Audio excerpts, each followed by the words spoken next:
Well, good afternoon. Tom Manuel here with another one of our episodes of our new series called Music in Conversation. And I'm here with my good friend, trombonist, composer, and arranger, Chris Rinaman. And we're going to be talking some jazz. Chris, thanks for being here. Hey, my pleasure. Thanks for having me. So cool. This was a lot of fun. Glad that you're here. Nice to be out of the house. Yeah, that's right, man. Well, I would love if you could maybe start by talking a bit about, we were talking before we started this about one of your first teachers and your inspiration. Maybe tell us a bit about who you are and what you do, and kick us off. Absolutely. Yeah, well, I grew up in Jacksonville, Florida, and I started as a young kid in public band program. Thank God for that. And I started on the baritone horn or the euphonium. But I had an ear for jazz. My grandmother took me out. She was a big jazz fan. She took me out to jazz concerts, and I remember she even bought me some Sonny Rollins records when I was a kid. Your grandma? Yeah. That's a hip grandma. Gave me Sonny Rollins. Isn't that great? The Live at the Village Vanguard, Isn't that amazing? Yeah. So anyway, so there's a lot of that. But I was just lucky enough to grow up in Jacksonville, where the basically the world's only jazz euphonium player lived. There was a guy named Rich Madison who was a great jazz educator and started the program at the University of North Florida. Wow. And so I had that, I would go hear him, and I thought there was nothing weird about wanting to play jazz on the euphonium. And that was his main instrument. Yeah, amazing player. And we were talking earlier, he was in the Dukes of Dixieland for a while and actually recorded with Louis Armstrong on the Dukes of Dixieland record. Amazing guy, and just more than that, just a beautiful person and an amazing teacher. So he had already retired by the time I was going to college, and I went to the University of North Florida, but he was still in the community. Right.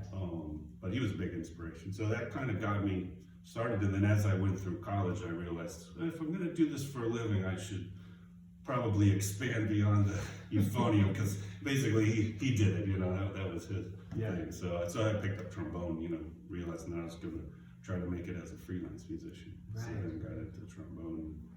And nowadays that is so much a part of what we need to do, right? To be versatile. Absolutely, we're going to talk about our project we're working on together, the Kennedy Dream, but I was talking with Oliver Nelson Jr., Oliver Nelson's son, who's at the University of Indiana now, and he's teaching there. And our conversation was really about 21st century jazz musician and what that entails, and how it's so different from when his dad was in the business and like your mentor was, where you could do one thing and make a great living at it. And unfortunately that is not really the case, with the exception of maybe that upper echelon of 1% in our world, right? Yeah.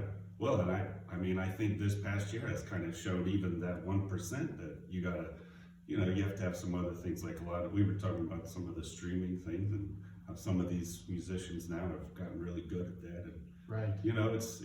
I think a lot of that comes naturally to jazz musicians, because it's about improvisation. It kind of goes along with the rest of your life. That's right. But still, I think, that's definitely the key to making a living, is being versatile, doing lots of different things. And I enjoy that part of it. That's, I like having a day that's different. I'm doing different things, and writing and, teaching and those kind of things. That keeps me excited about everything. I agree. Yeah, I love it. I love teaching. I love being in the classroom.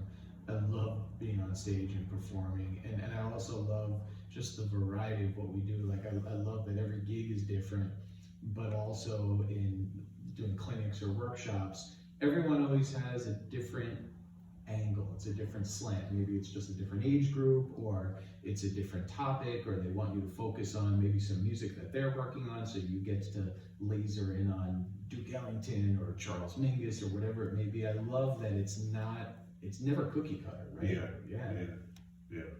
That's wild. That's cool. So your teacher got to play with Louis Armstrong through the Dukes of Dixieland.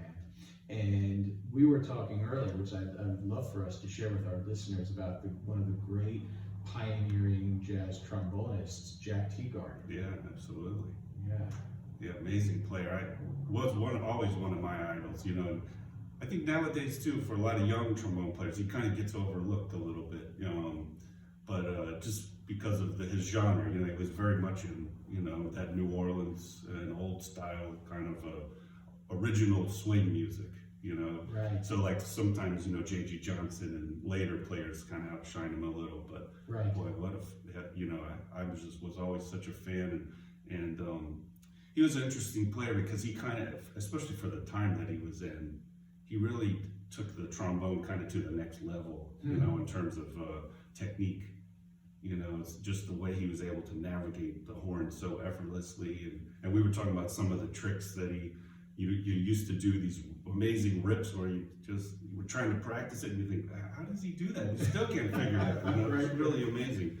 And he had a really interesting system of alternate positions. I think that was, you know, just gave him this great flexibility. I read that he, well, we know his earliest playing experiences, he would accompany his mom in silent film houses. And his mom was a pianist, you know, an organist in silent film. So he's playing trombone. So I mean, that to me, that means like, you know, he's coming up with all these crazy sounds, I'm sure, you know, That's improvising. That's right. Count Basie did that as a young kid. I don't know if he covered for somebody or what, but one of his first gigs was silent movies on an organ. Yeah. He used to do it on an organ. Wouldn't that be great to go watch a movie with Count Basie playing the soundtrack? But can you imagine though, I mean, when you think about it, that's like full on improvisation, spontaneity mode, which is totally what jazz is about. So you're watching, it's like, well, what do I play now? What do I play now? What should I do now? It's really amazing, right? Yeah. And you know, I loved how you said about Jack, how he had all these alternative ways, and I think that what made so many of those great jazz musicians so identifiable by their sound. If you heard one track, you would forever know and be able to pick out a Clark Terry, or a Clifford Brown, or a Paul Gonzalez. But so many of them didn't have what you and I had, which is, okay, we have a good public school music program, most of us. We go to music school, we get our 4 years of training. They were picking it up wherever they could. And I think some of what made their sound so unique was actually probably a few what we would label as bad habits. You know, I mean, oh, don't use that finger. Absolutely, that's open. And it becomes a part of their sound. I always tell my students now about Dizzy Gillespie, because I'll have, you know, young students and, you know, they're playing and their cheeks are like this, and I'll show them a picture of Dizzy Gillespie with his huge cheeks. But that was a part of his sound. I mean, that's why he sounded the way he did, is because he basically, you know, learned to play incorrectly, whatever that means. But, that's right. But you know, you know, I think one thing that makes Jack and Louis Armstrong so unique too is historically, they were two of the first successful popular musicians to also be singing. And so much of what we do is a vocal tradition, so that wasn't new. But the whole idea of I play and I sing, I mean, I don't know about you, I can't think of many people before them that really did that so well.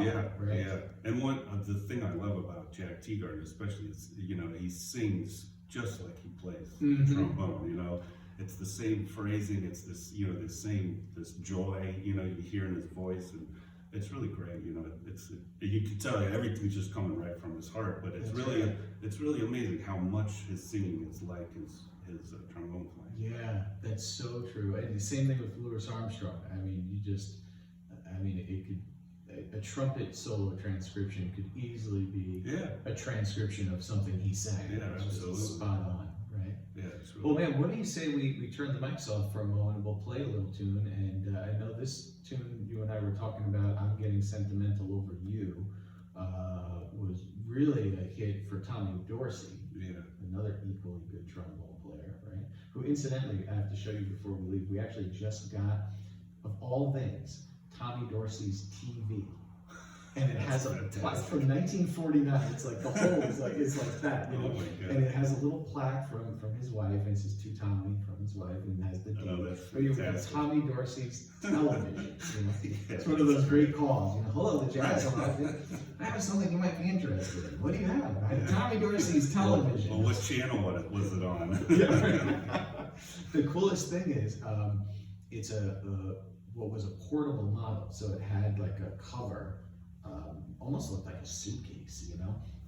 But when I opened up the back, I guess wherever he would be on the road, he would have to hook it up differently. Right. So there was 2 tags where he had written notes. You know, if you're connecting to this system, Wow. do it this way. But if you're connecting to this, Yeah, you know, right. I mean, like early television That's so technology. great, you know? isn't that? And that was like probably the coolest thing you could have, you know, at Right? the time. Oh, And he's yeah. like, I'm taking this on the road Yeah. with me. Isn't that great? That's so fantastic. Yeah. And he's another one that had some unique characteristics, like the ability to circular breathe, Yeah. which Sinatra didn't know at first and was trying to copy his phrasing, right? And Right. not realizing, how could this guy sustain such a long musical idea? And then he realizes, oh, he doesn't actually have to breathe. Yeah. It just keeps playing.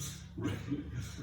I heard another funny thing about Tommy Dorsey recently too, that evidently, I guess it was the King 2B he played a lot of his career, but Okay. he never wanted to travel with one. So he would arrange it so that King would put a trombone at the concert hall wherever he was doing his concerts, and he never carried his horn. He would show up and it would be on So stage. he just has mouthpiece. Yeah, it's Yeah. like amazing, right? That's wild. You think he'd be uncomfortable, like, oh, you know, I have to play a new horn, and what if it doesn't lock in the same way? Yeah. Yeah. Well, let's turn the mics off and let's play. So this is I'm Getting Sentimental Over You. It's a fun little tune, and what's kind of cool about it, it has this little tag on the end. And man, I'll never forget, this is one of the first tunes I learned when I was a kid going to a jam session. I learned it from one of my mentors, great tenor man, Billy Rignola, and I still can't play it without playing the little like background riff that he was playing. So we'll sneak it in there. All right.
Yeah, man. Yeah. Yeah. Woo.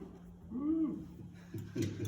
So you know what I always think, and I wonder, and maybe we could wrap on this a little bit. I always think sometimes like man, so Jack and Tommy, who both died kind of young, you know, they've been gone for such a long time. But I wonder, like, if they were back now, what do you think they'd think of the music and where it's gone? Like, I think that. Like, you ever think Yeah, about I that? do. You wonder that about, you know, musicians, especially ones that you love just so much. You Right. know, you think, wow, what would they think? You know, it's funny about Jack Teagarden, though. I love, like, listening. Like, I feel like he would probably sound similar. Because there's recordings of his, you know, where he's playing, he often played the same tunes. But the recordings might be 30 years apart.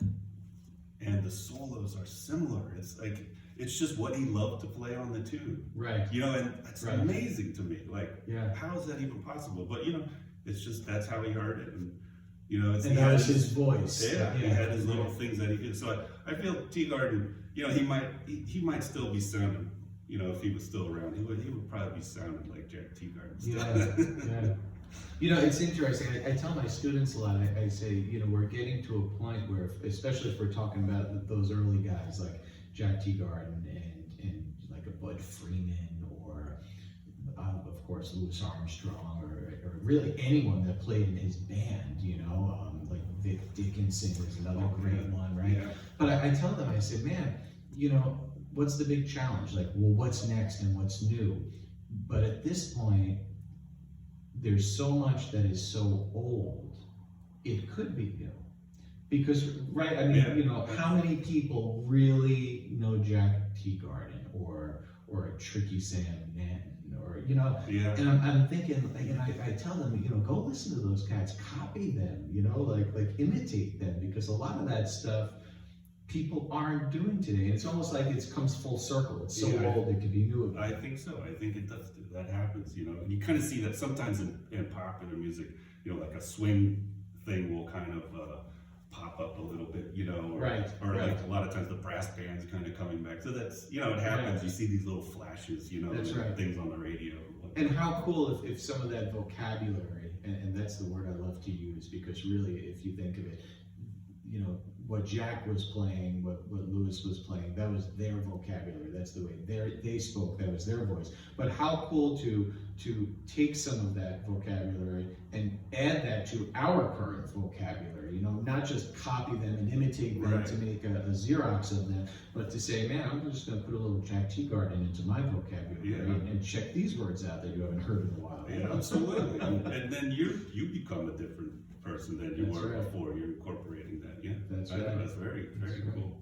So for all you listeners out there, we're really excited that we have a new exhibit downstairs for you to see when the loft opens up, which hopefully is soon, with everything moving forward so well.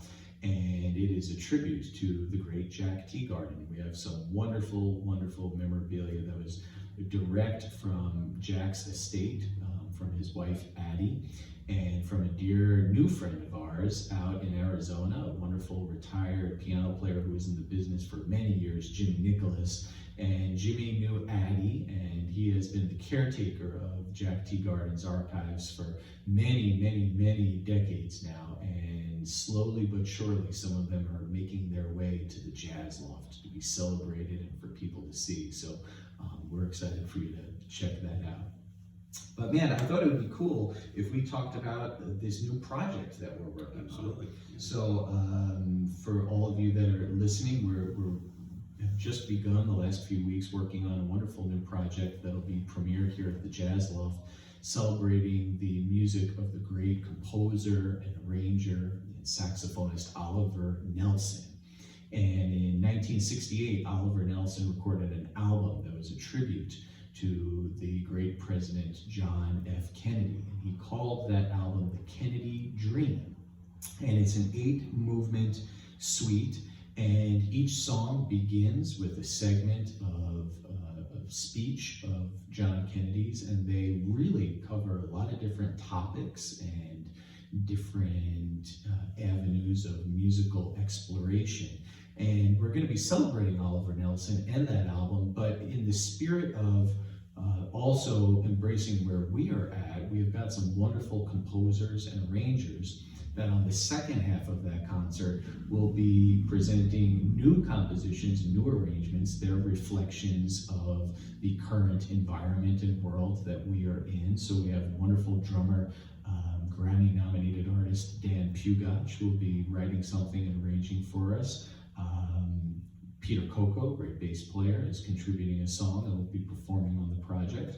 Steve Salerno. Oliver Nelson Jr. is going to be writing a song for us and also involved in that, so it's my compositions. And Chris, you're going to be doing some arranging, but Yeah, and I'm excited to arrange 4 beautiful tunes a year. Thank you. Thank you. This will be a lot of fun. Yeah. Talk to us about just your impressions, just maybe to start, of Oliver and just that score we were looking at. Yeah, it's amazing. I mean, we were talking a little bit about, you know, his career where he went to Los Angeles and was doing movie writing, and this record really has that, the studio orchestra feel. I mean, it's a huge orchestra with strings on certain things and French horns, tuba, Yeah. large brass section. He's got all the woodwind players are doubling on, you know, bass clarinet and flute and English horn and oboe in there. So Piccolo. yeah, That's piccolo. got to be the most demanding doubling of any project we've done here at the Jazz Loft. I'm So like, man. it's a real. I mean, those things are a challenge for the players and a lot of fun. But boy, is it a treat to hear that. Right. You know, just all these colors and so that's really interesting. And it's nice to, you know, kind of look at the score and see how he did things and, you know, different voicings and, you know, all those kind of things. It's really interesting. Yeah. And what a great sound for, I mean, just that kind of Hollywood studio orchestra sound, which, you know, there's elements of jazz and classical and avant-garde all in there. And he was such a great arranger and composer for that. A lot of xylophone, which I missed that. You don't hear that much anymore. You know? I even think there's a little timpani. There's like one, I think it's just on the opening piece, there's timpani. I'm like, okay. Yeah. Timpani will make an appearance yet again. Yeah. Yeah, it must have been, if you think about that, 1968, and you know, to be out there, and I think that was right around when like Johnny Carson had brought the show out to the West Coast. But you think of all that work that was live, all the movie work, all the television work, plus the gigs that were still happening. I mean, for a guy like Oliver Nelson, he must have just been in his glory. Yeah, I know, and amazing, and the amount of music that those guys would write. You know, like you know, just for a record date, sometimes you know they'd be arranging 7, 8, 10 tunes, and they do it in a week. You know? Yeah. I remember checking out an interview that the tenor man Dave Pell gave. And Dave is still alive and kicking out on the West Coast, and he was right in there in that studio scene. And someone asked him, they said, Dave, I saw a picture of your house. They were talking about where he lived and all the guys that lived near each other. And they said, man, I never knew you were into cars. You had like 3 awesome cars. And they said what they were. You had a Thunderbird, you had this, you had that. They were kind of implying he was so successful. And he got really serious and he said, man, he goes, we had so much work. He said, you just went from one studio to the next to the next. He said, there was no downtime. And this was like 7 days a week. He said, we had multiple cars. He said, because if your car broke down, like you needed another car. Right. Can you imagine? I know, it's amazing. Yeah, what a different time. You know, I mean, there's still a little bit of that scene going on, but nowhere near of that size out there. You know, I mean, there's a small group of players who are still pretty busy, but nothing like that era. You know, my teacher worked with Tommy Dorsey, and he came up through the big band, so he was with Harry James, and I'm trying to think, he did a lot of stints with a lot of the lesser bands, and then he wound up doing studio work in Broadway. But I remember having a conversation with him once. We were on our way to a jam session. He was just talking about all the work, and even radio. There was radio work, you know, doing radio jingles. And I said, man, I can't believe it. I said, what I would give, all that work, you know? And he said, laughingly, he said, man, there was so much work. He said, even the bad players were busy. Even the bad players were working a lot. Right. Man. Well, when I first came to New York, you know, you meet the old trombone players or whatever, and they'd be like, yeah, if you used to own a horn, you could make a living as a trombone player, you know, in New York. Yeah. So in regard to this project, I'm curious, like what are some things with a group of that size, which is so rare? I mean, in today's environment, like we were just talking about, what are kind of some of the things that excite you about having a group like that at your disposal? But also, what are maybe some of the challenges? Oh, that's a good question. Yeah, I mean, as you know, as an arranger, you get excited about having all the options, the different colors, and I could put the tuba and the piccolo together. Like this is so, you know, you can just go nuts, right? Those kind of things. That's what's exciting about it, you know, just this broader color, you know, that you can access. And then, you know, and then also when you have more players too, there's that you occasionally can go the highs and lows. You get this huge power, but then you can also get things real small. But then in the same vein, sometimes that can be a challenge, is the balance issue. Right. When you have a lot of players, especially like if you think about strings. This was a project done for a record team, right? Right. So the strings, they didn't have to worry about maybe necessarily how do you hear the strings over if they're playing with the orchestra. Right. So sometimes that can be a challenge, those kind of things. Yeah. And then if you're writing for a concert, you have to take that into consideration. Like, I want to write for strings here, but are they going to be heard? Do I need to write differently? Right. So I enjoy that, those kind of things.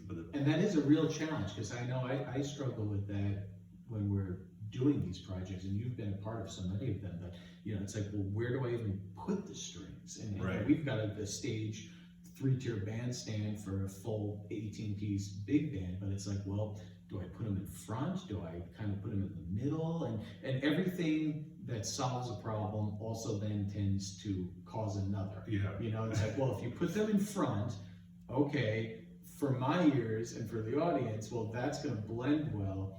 But then maybe the band doesn't necessarily hear right, it. and the strings might not be too happy about exactly, that. Right. Yeah. Well, you think about the orchestra, right? Pre-amplification. There's a reason orchestras had 20 string players and only 2 or 3 trumpets. That's right. That's the balance issue. It's when you're trying to do it with, especially in a big band, where then often you have some amplification too with the rhythm section too. It can be a real challenge, especially writing for that too. I think much less the live performance, but actually just figuring out how to write so that it will sound like you want. Yes. With those things, that can be a challenge. Now, when I think of some of the projects we've worked on, we've done Stan Kenton's Cuban Fire Suite, we've done some of Ellington's big, large-scale projects. When we think of those arrangers, like when you think of an Ellington, when you think of a Thad Jones, when you think of a Stan Kenton, if we're talking about this big band tradition, and Oliver Nelson, who are some that have really inspired your works? Which ones are you drawn to? Oh, well, I guess I was always drawn to Thad Jones, even though I always had a hard time, it's so complex, but I just love his writing. And I would say, I would totally aspire to write that way, but I don't at all, but I try to, Yeah. But yeah, those kind of, Thad Jones definitely one. And then of course, just the swinging part of just like those swinging arrangements of Count Basie's band and all the arrangers that worked for that band. Right, Neil Hefti, Billy Byers. Just perfect writing, and same Nestico, and just that whole era of just, everything just sounds perfect.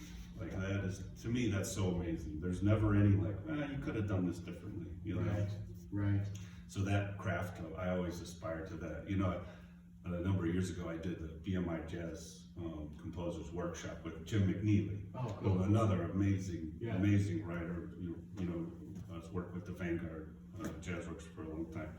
So, we would bring in our scores and set them at the piano. And everything written out, on score paper. And these were things he had never heard, never been played. He would put the score up, he'd look at it, and he would zero in. He'd be like, well, you're gonna have a problem with this right here. Not even playing, just looking. And he would know, this is like, all right, this combination is gonna cause a problem. Or this voicing is not gonna be what you want. Yeah. And I was just in awe of that, just being able to be so familiar with how a jazz orchestra looks on the page that you just can instantly know what's going to work and what's not going to work. So it's amazing. I feel like even though the styles were different, you hear the same stories about the masters that did that so regularly. And we were talking about, if you're playing 7 nights a week, how your chops are in a different place than what we often struggle with, which is trying to be practicing in the downtime for the performance. Yeah. But I would think as an arranger or composer, it's the same, because you hear those stories about Billy Strayhorn, not using a score, just writing out parts from his brain. Yeah. Nelson Riddle would just write parts. It boggles my mind. Right. It's just to be on a different level of it, just being able to visualize the entire thing, in your mind. You're basically they're just using the paper to get it out. They're not creating on the paper. They've already created it in their mind. That's amazing. Quincy Jones, another one. I remember watching that documentary film that came out about him not too long ago. And there was a clip of him in the '70s, and man, he's writing so fast.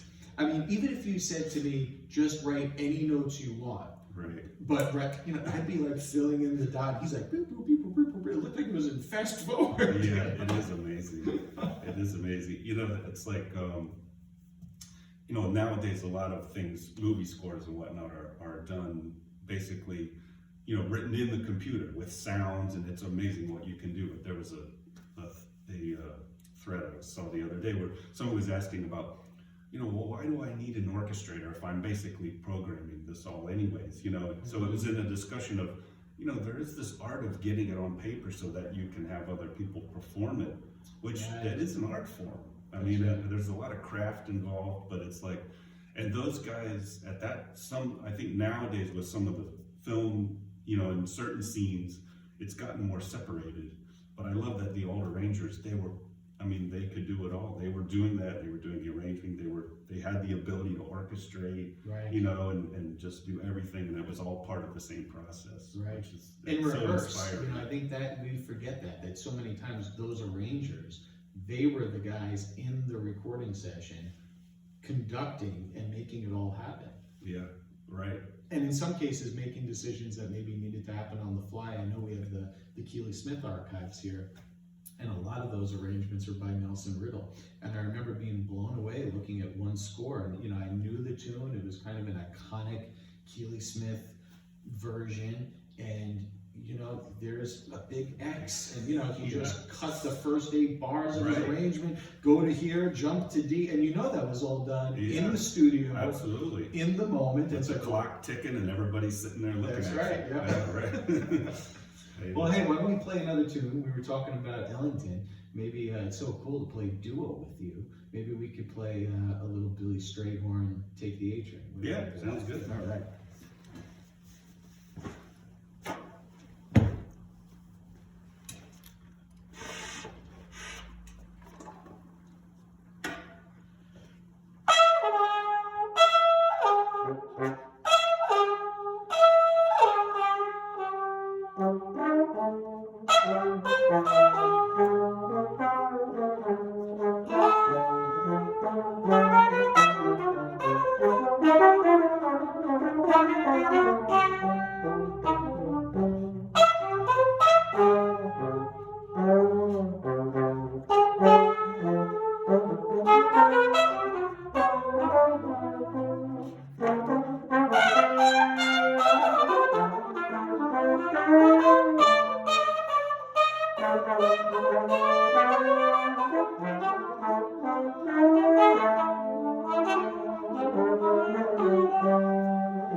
Yeah, man.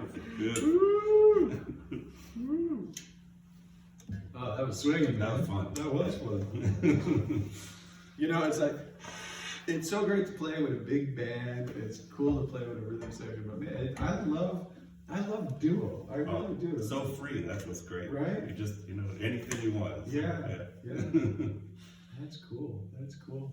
So this project that we're working on, we're hoping to be rehearsing by the beginning of the summer, and then performing hopefully in the fall, which will be really exciting. I'm just kind of curious of like, and we're still in the brainstorming portion of the new music part, but I'd love to just get your thoughts on, just even in general, this project aside, like new music, composing, arranging, how do you feel about that? How do you feel about that now in 2021? I mean, what you're doing is not something that is like the old days we were talking about. Where do you kind of see its place in you, and what excites you about it? And kind of talk to us about that. Well, I was always, I basically I always was curious about music. Like that's one reason, I would listen to jazz. I love what guys were playing on jazz recordings, and I was like, how do they do that? So that's like drove me to want to learn how to improvise. Like how are they doing that? And so that just expanded into arranging. I would hear arrangements and I'm like, oh, all right, I love that sound. How do they do that? And so that's everything I'm interested in. I hear something, I go, oh, I like that. All right, how do they do it? I want to know. Right. So that's kind of what drives me as an arranger. It's always trying to figure out, all right, things that I like, that I hear, I'm trying to figure out actually how do you do that. Right. But I think just in terms of, there's so many elements to arranging just because of the genre. There's so much more recorded music and there's so much more that people are doing with sound, which is still arranging in a certain sense, but it's crossing over with producing and everything. But I really like the craft of the written page, which these kind of projects are fun for that, because there's such an element of working with musicians that's really beautiful, where you write something down and you think, all right, this is going to be great. And then, you hear someone play it and it's even better than you thought, you're like, whoa, that's incredible. Like, I thought this was going to work, but that sounds amazing. Yeah. Like those kind of things. And so that part of it's, for me as an arranger, that's why you do it. It's really, that's so much fun. And these kind of, like this project specifically is interesting to me to think like, all right, how can you pay homage to the Oliver Nelson, like his style, maybe put your own spin on it. So that's what's really interesting to me. Like, how do you make it part of the same event, right? The same concert, and yet, you don't want to just make it, you're not trying to sound like Oliver Nelson as much. I mean, couldn't if I wanted to, but you're not trying to do that. You're just trying to take some of those elements and incorporate them somehow. So to me, that's really the interesting part of it, Right. And I feel that's, then I'm growing as an arranger. I'm learning those little tidbits too as I go, but you're also creating something that's unique, That's right. to that concert. I read in a review in the reissue of the music, which is just recently available, they were making a comment as to the speeches that Oliver had chosen back in 1968, and obviously these speeches were from 63 and before, from during Kennedy's presidency. And the comment was made that so much of the material in the speeches is so relevant today. couldn't help but think that the same is true about the music. And I think that's kind of what you're speaking to is, man, Oliver Nelson's music, even though at this point, I mean, 1968, what we're talking about, roughly 50 or so years ago, is still so relevant and so hip. And you listen to that album and it's like, whoa, that's cool. And yeah, you want to kind of emulate and copy, but you also do want to, which is why the second half of this concert will be all new music. We do also want to say what we're feeling and what we're thinking. And I just love the idea, and I think that's so representative of jazz in that it's just like the torch is being passed. So there's I forget who the artist was that says this, but whether you realize it or not, there's a little bit of everyone who came before you in your sound. But yet it's your voice, and now there's you, and there's Chris there, and I'm so excited to see what you cook up, man. Oh, thank you. Yeah, it'll be fun. Really Yeah, the other thing that's really striking about that album is when you hear the Kennedy speeches. I mean, there's such this element of hope and also sadness at the time, right. and of dreams lost, and I think that, at least for me, that kind of relates to what with the past year. All the things everyone's been going through, you can really tap into some of that. I really identify with that, of this great hope, but there's also all this tragedy and things lost, and so I think it's very of the time for that too. That's right. You really get an understanding of how that might have felt to people at that time also. That's right. And I really was moved by the movement, The Artist's Rightful Place, where he speaks about the place of artists in our culture and our society, and that especially, I was like, man, we should print this up in every newspaper now, today. That hasn't so changed great. one bit. We need more art and culture, and when he characterized what the artist is and how they take risks and they are bold and they will step out and make statements. I was like, wow, he's spot on. Go John. I know. Yeah, that's great. That was pretty good. Well, man, I want to thank you so much for being a part of this. This was really hit, and I'm looking forward to us working on the Kennedy Dream project over these next few months. So thank you for being a part of that. Absolutely. And again, ladies and gentlemen, this is one of our wonderful new episodes we call The Music of Conversation. I'm here with trombonist Chris Rinnaman, who's a wonderful, wonderful performer, arranger, and composer. And stay tuned for what we have coming up in future weeks. And again, thank you so much for supporting not only the Jazz Loft, but all our not-for-profit organizations and all of our arts organizations in our community. We're getting through this, and we're getting through this strong, but please do remember that all of those wonderful places that provide inspiration for us do need your help and assistance during this time. So to all of you out there that have helped the Jazz Loft, we appreciate you very much, and we just want to say thank you, and we're so looking forward to seeing you soon. So take care, and God bless. Chris, thanks again so much. Thank you. And we'll see you soon. Take care.